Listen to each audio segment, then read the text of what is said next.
y como hablábamos fuera del aire para compartirlo un poco con la gente en esta semana de la independencia, vamos a entrevistar a una persona muy respetada en la historia, él es historiador y ensayista, Norberto Galazo.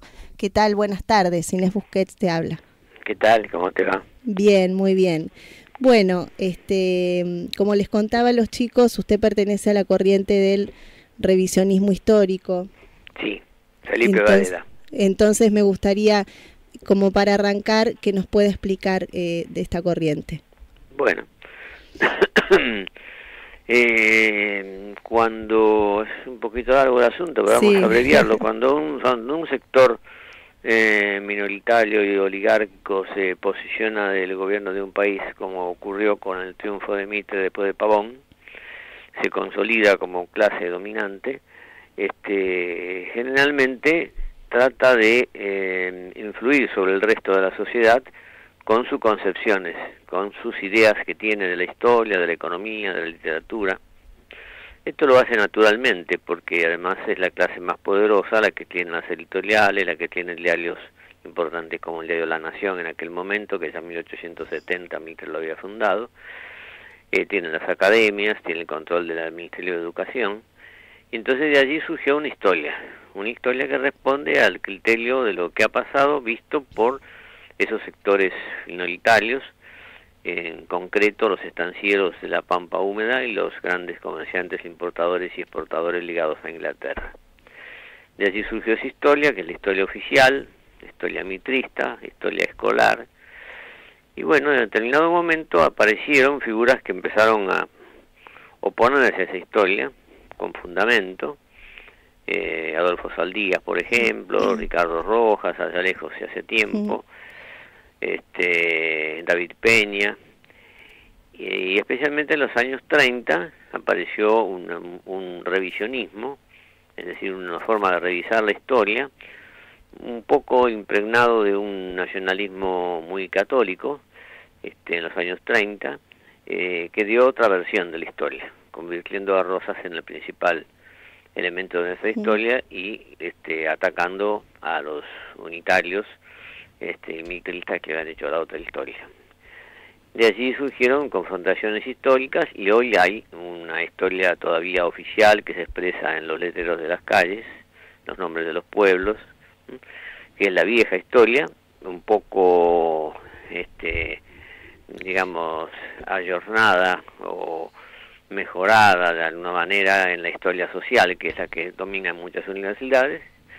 Hay un instituto Juan Manuel de Rosas, rosista totalmente, hay un instituto Dorrego, donde hay un conjunto heterogéneo de revisionistas, y nosotros integramos el Centro de Estudios Históricos Felipe Varela, porque entendemos que la revisión hay que hacerla desde Latinoamérica, desde un hombre que expresó a los caudillos del interior con la bandera de la Unión Americana. Este sería a grandes rasgos el panorama. Perfecta la explicación, y bueno, ahora sí, sabiendo, ¿no?, el oyente lo que es el revisionismo histórico, nos gustaría una reflexión o saber sobre la Declaración de la Independencia del 9 de julio de 1816 o ese proceso que empezaría el 25 de mayo. Claro, sobre ese proceso, en general, la mayor parte de las corrientes históricas aceptan de un modo u otro un contrasentido que confunde a los estudiantes, porque dicen el 25 de mayo nació la patria y después le dicen el 9 de julio festejamos la independencia, y entonces pareciera que durante 6 años no se sabe lo que pasó, porque o que la patria tiene 2 cumpleaños. Claro. Bueno, nosotros tenemos sobre eso la interpretación siguiendo a Alberdi. Alberdi es un tipo que se equivocó mucho de joven, cuando formaba parte del círculo unitario, pero que en sus años altos, ya mayor, y cuando prácticamente queda en Europa durante mucho tiempo, replantea muchas cosas y dice esto, que la Revolución de Mayo fue una revolución no separatista, no antiespañola, no independentista todavía, que lo que prevalecía en los hombres de Mayo era la idea de que no debía gobernar un virrey, sino debía gobernar el pueblo. Es decir, el contenido de la revolución sería democrático y no separatista. y estaría ligada a esa Revolución de Mayo, a la Revolución de Caracas de abril de 1810, a la Revolución del Alto Perú de 1809, a la Revolución de Chile de 1810 de septiembre, a la Revolución de México de septiembre de 1810 también, y esa revolución hace que no se rompan los lazos con España, a tal punto que la bandera española flameó en el fuerte de la Casa de Gobierno hasta 1814, porque, decía Alberdi, en España también había un proceso de cambio de protagonismo popular en lugar de monarquías, que es la Revolución de 1808.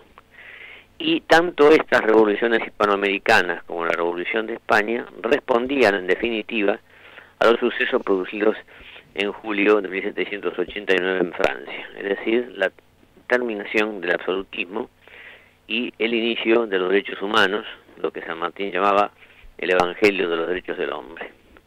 Después de 1814, sí, el movimiento en Río de la Plata y en toda Hispanoamérica toma un carácter independentista y se expresa en 1816 cuando, bueno, se crea la bandera nacional, que había sido jurada anteriormente por Belgrano, pero había sido desautorizado, y se decide la independencia de las Provincias Unidas en América del Sur, en Tucumán, a pesar de que gran parte de las provincias no participan porque todo el litoral está en manos de Artigas, que declara la independencia en 1815, ¿no? Entonces esta sería la diferencia entre mayo y julio, que nosotros lo sostenemos con cierta, no con un monopolio, pero lo sostenemos nosotros solos, porque las otras corrientes historiográficas se han adecuado, han mantenido la versión inicial de Mitre de que la revolución es por el libre cambio, la de 1810, cosa que no es así porque el libre cambio se sanciona en 1809. Nosotros en ese sentido consideramos que Alberdi, Manuel Ugarte, por ejemplo, León Suárez, Rivera, Ramos, tenían una visión más correcta y hacían una distinción entre un momento en 1810 y otro momento en 1816.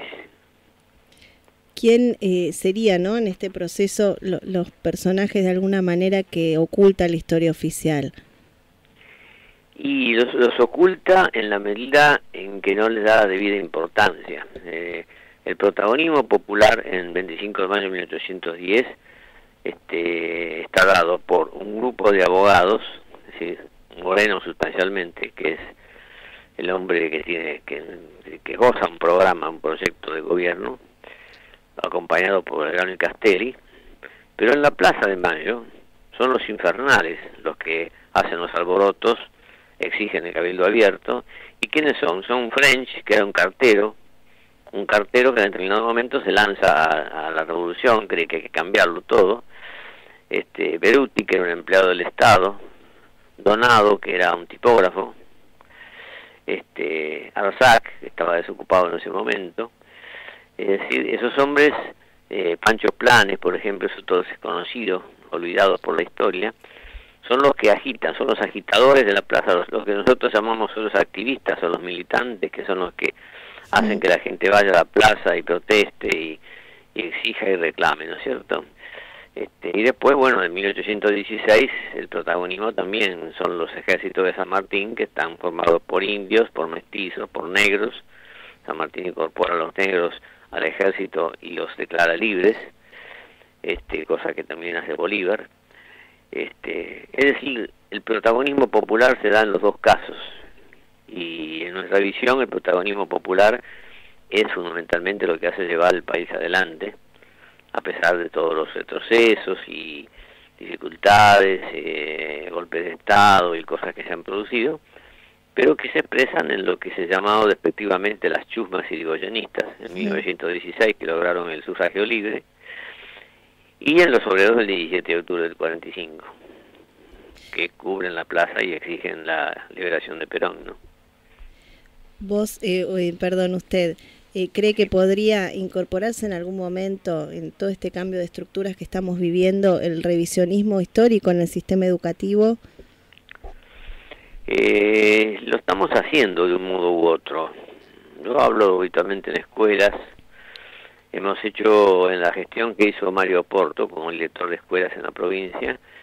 Él nos pidió a nosotros, que somos un grupo del Centro Cultural Discépolo, que le armásemos un cronista del Bicentenario, con una historia desde nuestro punto de vista, y eso se repartió en muchas escuelas.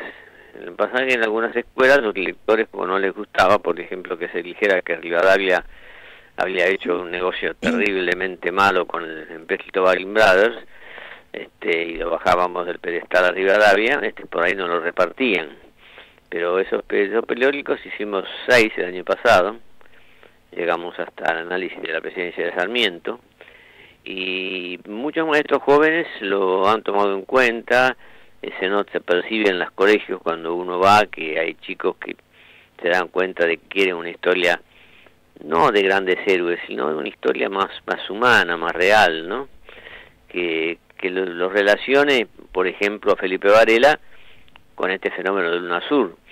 El UNASUR, el Mercosur, todo este fenómeno de unidad latinoamericana que se produce ahora tiene sus antecedentes en Felipe Varela, que llevaba la bandera de la Unión Americana, o en Moreno, por ejemplo, que lo mandaba a Castelli al norte y a Paraguay, a Belgrano, para extender la revolución, ¿no? La concepción de la patria grande de San Martín y de Bolívar, ¿no? Entonces se hace más interesante, no se hace una historia boba, aburrida, sino que se la relaciona con, se explica lo que está pasando con lo que hicieron nuestros antecesores, ¿no? Sí, es realmente, me imagino que debe ser bastante difícil poder no erradicar, ¿no? Pero cambiar la concepción que hace tantos años ¿Sí? Uno viene recibiendo desde el colegio, desde todos lados. Claro, porque los maestros, especialmente los maestros mayores, que hace 30 o 40 años que cuentan una historia, uno va y los provoca y les dice, San Martín seguramente hablaba guaraní, porque por lo menos era bilingüe, porque si nació y vivió 4 años en Yapeyú, sí, necesariamente sabía español, pero también debía saber guaraní, pues si no es imposible. Alberti decía que San Martín le habían contado que tenía la expresión de indio por la tez cobriza, y ahora hay la versión de que sería hijo de Rosa Guarú, sí, es decir, que sería mestizo, ¿no? Y eso, bueno, eso al principio choca, pero después uno se da cuenta que es absurdo lo que dice Mitre. Mitre dice, tenía la piel tostada porque había estado mucho al sol. claro. Al sol estuvieron Rosas y Belgrano y todos los que estuvieron en batallas, pero San Martín, un tipo corpulento, de cabellos lacios, negros, en su juventud, ¿no? Típico del hombre de esa zona, que era la zona guaranítica donde él vive sus primeros 4 años, y eso tiene que haberlo impactado de algún modo, ¿no? Es cuestión de avanzar un poquito más allá de lo que... Claro, y es un proceso también.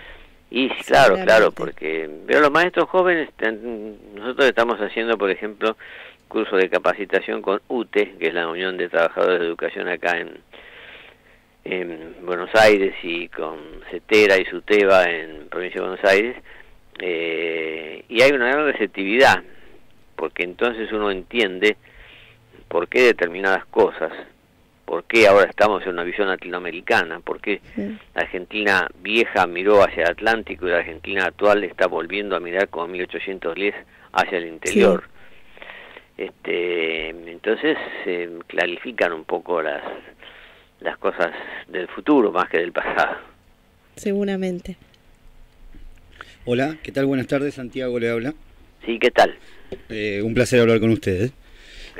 La verdad que, bueno, quedo después de todo lo que me hicieron estudiar, ¿no? Ahora escucho que hay algunas dudas, bueno, todos los libros que estudié, bueno, igual rendí bien historia, gracias a Dios, ya está, bueno, se fue la previa, todo. Si hubiera dicho alguna de estas cosas, lo hubieran reprobado. Claro. Es que a eso voy.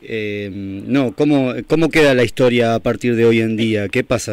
O sea, ¿se van a reescribir los libros? O sea, ¿qué va a pasar con la primaria y la secundaria de los próximos años? Y es claro, estamos en un proceso de transición, de polémica. Yo el año pasado lo que publiqué fue una historia de la Argentina en 2 tomos que tienen más de 1000 páginas, pero eso tampoco se le puede dar a un chico de tercer grado. Pero es excelente, ¿eh? Lo estoy leyendo, es bueno, excelente. Gracias. Pero claro, lo que importa es que desde el Ministerio de Educación, tanto de la provincia como de la capital, y nacional también, se convenzan de que por lo menos hay que decirle a los chicos, no decirles hoy vamos a hablar de la historia argentina, sino vamos a hablar de una interpretación de la historia argentina porque hay varias. Ya con eso le crean una inquietud de que hay varias interpretaciones, claro, según de donde uno mira, ¿no es cierto? ¿Por qué crees que los maestros no toman esa iniciativa? Y los maestros mayores por rutina, porque el maestro cuando se recibe arma una carpeta y si es maestro de grado, claro, difícilmente la modifica y pasa todos los años repitiendo casi lo mismo. Esto es la verdad. Hay una resistencia además vos salís a la calle y te encontrás con los letreros de las calles. En La Plata no, porque están numeradas por suerte, pero sí, en Buenos Aires, claro, uno se encuentra con Rivadavia, que cruza toda la ciudad. Si uno tiene que ir del sur al norte o del norte al sur, tiene que cruzar Rivadavia. Y Rivadavia sale de la ciudad de Buenos Aires y es la segunda avenida más larga del mundo. Entonces vos le decís a alguien, sí, pero el empréstito Baring Brothers es indefendible. Están los números. En una hojita de papel, si quieres, se lo hago. El desarrollo de cómo nos endeudamos por 1 millón de libras esterlinas, terminamos pagando 8 millones de libras esterlinas y recibimos 134.000 libras. Es ilevantable.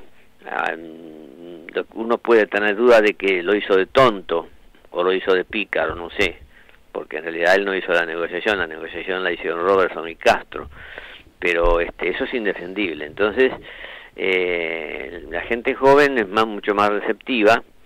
Nosotros estamos haciendo, por ejemplo, seminarios en la Facultad de Filosofía y Letras todos los sábados, con bastante concurrencia, porque uno quiere saber quién es en definitiva, ¿no es cierto? Y con lo que pasa en lo personal, lo que le pasa a los muchachos desgraciadamente hijos de desaparecidos, que quieren saber quiénes fueron sus padres, de dónde vienen ellos, y nosotros en la historia también tenemos que saber de que Belgrano nos decía en 1802, 8 años antes de la Revolución de Mayo, hay que proteger la industria, no hay que exportar materia prima, hay que elaborar la materia prima y después exportarla. No se puede hacer liberalismo económico porque vamos a mandar a la miseria a todos nuestros contemporáneos. Bueno, eso, si lo enseñaran desde la escuela primaria, no hubiéramos tenido un Cavallo y no hubiéramos tenido un Martínez Dios. Hoy leía sobre un proyecto de cambiar la foto de Roca en el billete de 100 pesos. Esa es una polémica bastante compleja, ¿no es cierto? Bastante compleja. En realidad merece estar en el billete, o en cualquier lado merece estar Juana Zurduy, que fue una figura extraordinaria, ¿no es cierto? Además, por ser una de las mujeres más relevantes, y una luchadora, después que matan a su marido, increíble, ¿no? Pero Roca está el Roca de la campaña en el desierto, que es el continuador de la campaña en el desierto que empezó Martín Rodríguez, y siguió Rosas, y siguió Rivadavia, y siguió Mitre, y siguió Sarmiento, porque en todo ese periodo hay matanza de indios. Y después está el Roca también, que tiene sus aspectos rescatables, como la ley 1420, que establece la enseñanza laica gratuita y obligatoria, por la cual están luchando todavía los estudiantes de Chile, con Roca como presidente, ¿no? Entonces es una figura del 80, todo el 80, el 90, es de mucha discusión y de hurgar en los documentos. Eduardo Wilde, por ejemplo, era ministro de Roca, y Eduardo Wilde decía, yo me orgullo de que a mí me llamen descamisado, decía, porque nosotros somos descamisados porque los mitristas nos robaron la camisa. Es una cosa casi actual. Lo que pasa es que los mitristas de aquel tiempo son los conservadores de ahora, no los del PRO, digamos. Entonces es más complejo el asunto de lo que a veces se hacen estas campañas, que bueno, tienen su interés en el sentido de que la gente el muchacho joven se interesa en estudiar novedades, cosas que no ha sabido, ¿no? Y es importante revalorizar estas figuras, ¿no? Como Juana Zurduy, que casualmente hoy leía a raíz de esto la historia y veía cómo murió en la indigencia también. Claro. Personas que, claro, por ahí con otros valores quizás que los que hay ahora. Alicia Moro de Justo es otra que mujer se busca también tanto el beneficio personal. Claro, cuentan que la Juana, Bolívar le había otorgado una pensión en mérito a su entrega a la defensa de la patria. Y en determinado momento, cuando iba a no sé a dónde iba a cobrar la pensión, allá en el Alto Perú, o ya convertirlo en Bolivia, porque ella murió bastante viejita, pero una vez se llegó entre las ropas largas que se usan en la zona alto peruana, se llevó debajo la espada que le había dado Belgrano. Entonces sacó la espada dispuesta a pinchar a que no le quería pagar la pensión, ¿no? Una cosa extraordinaria de los ímpetus que tenía, aún siendo mayor, ¿no? Hay muchos personajes. Con Madre de Plaza de Mayo hicimos, por ejemplo, 4 tomos de Malditos que son personajes importantes, pero positivos, no malditos en el sentido de malos. Sí, una vez le dije a una señora y me dice, no, el principal maldito es Menem. Digo, no, malditos en el sentido de silenciados, de personajes que han hecho cosas importantes y han sido silenciados. Qué sé yo, por ejemplo, un historiador importante cordobés, Francisco Silva, del año 1920, que es uno de los primeros que escribe sobre Bolívar, no lo conoce nadie. Bueno, la mejor biografía de San Martín es de Barcia Treyes, que son 5 tomos, son casi 3.000 páginas. Los estudiantes de historia no lo conocen porque leen a Mitre nada más. Claro. Y bueno, entonces hay que indagar, y eso es apasionante, ¿no es cierto? Recomendamos los libros de Norberto Galazo porque realmente se aprende una barbaridad. Está bien. Sí, la verdad, o sea, porque siempre que por ahí te pones a estudiar historia o a ver, o sea, resulta que no es tan atractivo. Entonces, desde este punto que vos lo estás explicando, tiene otro color, o sea, comparar. En este momento que estamos viviendo, ¿con qué momento histórico lo podrías comparar? Ya que usted ha leído, ¿no? Sí, hay ciertas similitudes con lo que fue el peronismo del 45 en adelante. Es decir, un frente nacional, o lo que fue el irigoyenismo en 1916, un frente nacional donde surgen líderes sorpresivamente, como fue Néstor Kirchner, o Cristina actualmente, y donde se observa una crisis muy grande en la dirigencia política opositora, que es la crisis que se le manifestaba en la oposición a Perón, por ejemplo. Es decir, se oponen pero no tienen otro proyecto, o el proyecto que tienen es impresentable porque es un proyecto de país sojero, de país sin industrias, de país con desocupados, o de país con inversiones externas y deuda externa, ¿no? En ese sentido hay semejanzas, ¿no? En otros aspectos también hay diferencias, ¿no? Pero en general el pueblo argentino, la mayoría populares han tratado siempre de gestar un país autónomo, un país que no esté sometido colonialmente, ya sea al Fondo Monetario Internacional o al Imperio Británico, como lo fue desde la época de Rivadavia hasta la Segunda Guerra, ¿no? Que era un país que era proveedor de materias primas y importador de artículos manufacturados, con déficit permanente de la del comercio exterior y un endeudamiento fabuloso. Pero bueno, son procesos que además están en transición, ¿no es cierto? En el caso del gobierno se han notado últimamente algunas medidas positivas, y por otro lado también se manifiestan estas dificultades que se producen cuando los grandes movimientos entran en procesos de controversias internas, como la que tiene actualmente con la CGT, ¿no? Sí. Bueno, realmente ha sido un placer estar... La verdad que sí, yo, o sea, bueno, muchas cosas había escuchado, pero escucharlas de alguien como usted, ¿no? Es mucho más contundente y bueno, quedan un poco más, es verdad. Bueno, seguiremos conversando entonces. Sí, sería un placer. A mí me gustaría saber qué pasó realmente con las invasiones inglesas, porque yo no creo que nosotros con agua hirviendo podamos haber echado a una potencia tan tan superior como la inglesa, pero bueno, a mí algún día me gustaría hablar de eso. ¿Qué pasó en ese momento? Otro día lo conversamos. Bueno. Sí, hay muchísimos temas para conversar y llevaría realmente un programa entero. La idea era esto, ¿no? Hacer un poco de revisionismo histórico. Sí, crear un poco la inquietud, ¿no es cierto?, en los jóvenes, que a veces se aburren con la historia, no se dan cuenta que la historia forma parte de su propia vida, porque sus padres fueron formados por esa historia, y lo que a ellos les contaron, se lo contaron mal, y ahora hay que tratar de ver, no dar vuelta a todas las cosas, porque no todas están al revés, pero sí tienen un enfoque mucho más latinoamericano, mucho más popular, que es lo que está evidenciando el mundo hacia donde va, ¿no? Y yo creo que se va logrando, y uno lo ve quizás hasta en los actos del colegio, que ya no se festeja el 12 de octubre como cuando yo era chica. Exacto. Eso lo puedo ver en mis hijos.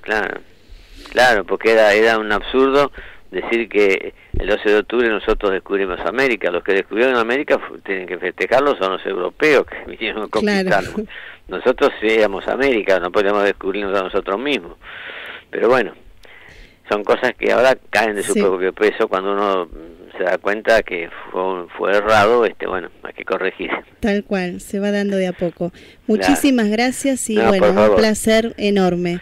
Bueno, chao, gracias a ustedes, chao. Hablábamos con Norberto Galazo, el historiador y ensayista de la corriente de revisionismo histórico Felipe Varela.